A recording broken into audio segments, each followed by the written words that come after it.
Il y a un moment dans la vie où tu réalises que tu ne peux plus avancer comme avant, un moment où ce que tu fais chaque jour ne te nourrit plus, où ton cœur se sent vide et où ton regard cherche désespérément une lumière. C'est exactement ce qu'a ressenti Julien. Ce n'était pas un homme qui se plaignait, il faisait ce qu'on attendait de lui, travailler, payer les factures, sourire quand on le lui demandait.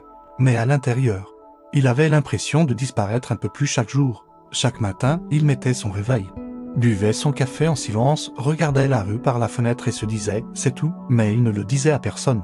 Parce qu'au fond, qui aurait compris? Jusqu'au jour où il a reçu un appel qui a tout changé. Son ami d'enfance, avec qui il n'avait plus parlé depuis longtemps, lui a dit « tu sais, on n'a qu'une seule vie. Et toi tu es en train de la vivre à moitié ». Cette phrase, simple et brutale, lui a coupé le souffle. Ce soir-là, il est sorti marcher, son but juste pour réfléchir. Il a marché sous les lampadaires, écoutant ses propres pas résonner sur le trottoir.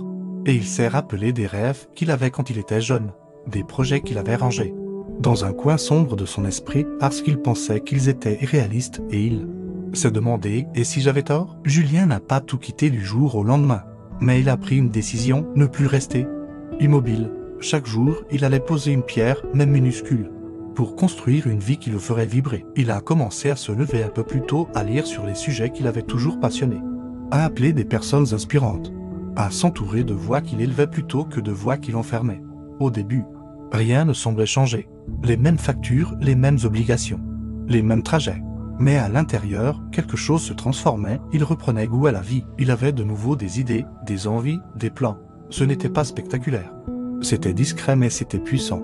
Un soir, alors qu'il rentrait du travail, il est passé devant une vitrine où il a vu une phrase écrite en grand. « Les fleurs ne poussent pas plus vite si on tire dessus ». Il a souri parce qu'il savait que c'était vrai. Il avait compris que le changement ne venait pas d'un coup, mais de chaque petite action répétée avec foi. Un an plus tard, Julien ne vivait plus la même vie. Il avait lancé un projet qui lui tenait à cœur. Il passait plus de temps avec les gens qu'il aimait, il prenait soin de lui. Et surtout, il se sentait vivant. Tout ça, non pas parce qu'il avait trouvé une porte magique, mais parce qu'il avait arrêté d'attendre que quelqu'un d'autre la lui ouvre. Et toi, qui m'écoutes maintenant, il y a quelque chose que je veux que tu comprennes, il n'y a pas de moment parfait pour commencer. Tu peux attendre des années que toutes les conditions soient réunies et ne jamais rien faire. Mais tu peux aussi décider, aujourd'hui, que ton histoire ne va pas rester figée. Ce ne sera pas toujours facile. Il y aura des jours où tu douteras, où tu voudras revenir en arrière. Mais c'est précisément dans ces jours-là que tu dois te rappeler pourquoi tu as commencé. Ne sous-estime jamais le pouvoir d'un petit pas. C'est lui qui t'emmènera plus loin que tu ne l'imagines. Et quand tu te retourneras, tu réaliseras que ce chemin, tu l'as construit pierre après pierre, avec courage et persévérance. Tu n'as pas besoin de tout savoir. Tu n'as pas besoin d'être prêt à 100%. Tu as juste besoin d'oser. Parce que la vérité, c'est que le moment parfait, c'est maintenant.